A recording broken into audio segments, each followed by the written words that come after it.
سبحان اللہ وبحمدہ سبحان اللہ العظیم سبحان اللہ وبحمدہ سبحان اللہ العظیم۔ توبہ کے متعلق ایک اور اہم اور ضروری بات یہ ہے کہ توبہ اسلام میں فرض ہے، آپشنل نہیں کہ میں نے کون سا گناہ کیا جو توبہ استغفار کرنے بیٹھوں، ایسی بات نہیں۔ یہ بڑی عظیم الشان عبادت ہے اور اسلام میں فرض ہے، جیسا کہ قرآن کریم میں اللہ تعالیٰ ارشاد فرماتے ہیں یا ایھا الذین آمنوا توبوا الی اللہ توبۃ نصوحا، اے ایمان والو سچی توبہ کرو اللہ کے سامنے۔ اور اس قسم کی کتنی آیات قرآن میں ہمیں ملتی ہیں کہ سب مل کے توبہ کرو، اور نبی اکرم صلی اللہ علیہ وسلم کے قرآن کریم میں ایک سے زیادہ جگہ اس بات کا حکم دیا گیا کہ اپنے لیے بھی اور اپنے امتیوں کے لیے بھی، اپنے صحابہ کے لیے بھی توبہ کریں، کیونکہ یہ عبادت اللہ کو بڑی پسند ہے۔ نبی اکرم صلی اللہ علیہ وسلم خود فرماتے ہیں کہ میں ایک نشست میں 100 بار 70 بار اللہ سے توبہ استغفار کرتا ہوں۔ غور کیجیے ذرا۔ اما عائشہ رضی اللہ تعالیٰ عنہ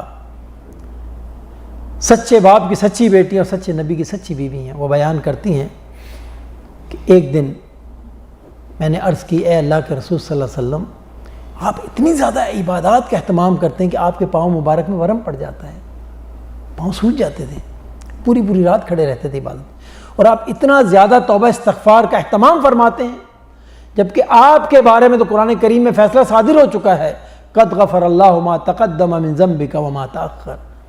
نبی تو معصوم ہوتے ہیں، گناہ گار نہیں ہوتے، لیکن اللہ تعالیٰ فرما رہے ہیں کہ اگر آپ کی کوئی خطا اگلی پچھلی ہے تو ہم نے معاف کر دی ہے، آپ بخشے بخشائے ہیں، اس کے باوجود آپ اتنی عبادت اور اتنا توبہ استغفار کا اہتمام فرماتے ہیں۔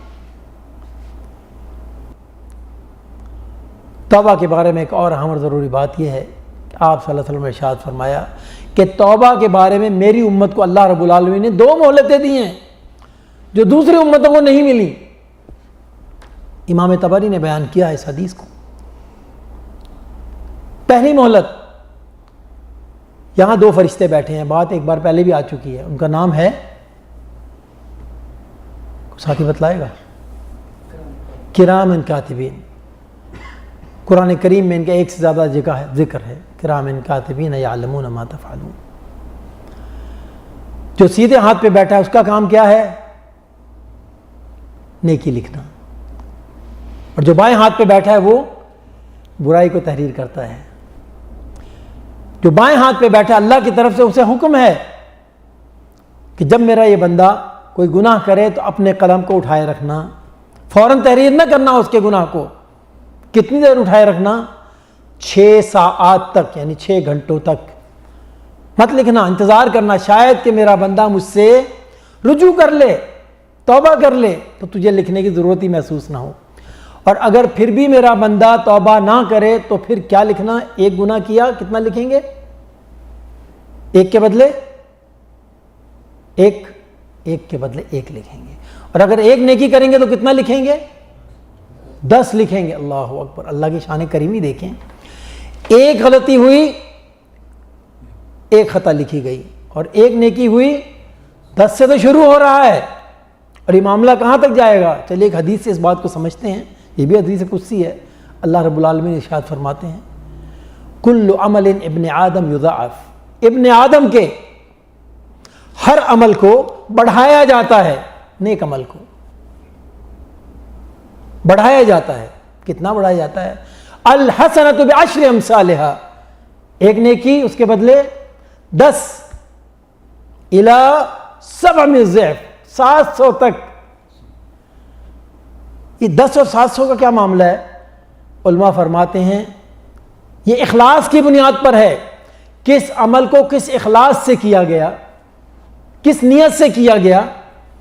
جتنا اخلاص اللہ کے لیے بڑھتا چلا جائے گا اتنے درجے بڑھتے چلے جائیں گے 700 تک۔ یہ عام قاعدہ، عام قانون ہے، عام کلیہ ہے، لیکن رمضان جو کہ ابھی گزر چکا ہے اس میں کلیہ تبدیل ہو جاتا ہے۔ الا الصوم لیکن روزہ اس سے اس کا استثنائی ہے. فَإِنَّهُ لِي وَأَنَا أَجْزِي بِهِ. اللہ بڑے ہیں، ان کے انعامات بھی بڑے ہیں، لیکن عام قاعدہ اور قانون یہ ہے کہ جو عمل ہم نے کیا 10 سے لے کر 700 تک، اور دوسری مہلت فرمایا جب تک آدمی موت کی وادی میں قدم نہیں رکھ دیتا، نزع کا عالم طاری نہیں ہو جاتا، توبہ کا دروازہ اس کے لیے کھلا رہتا ہے. ما لم یغرغر، جب تک کہ نزع کا عالم نہیں آ جاتا. جب اس کو موت کے فرشتے نظر آنے شروع ہو جاتے ہیں تو توبہ کا دروازہ بند کر دیا جاتا ہے.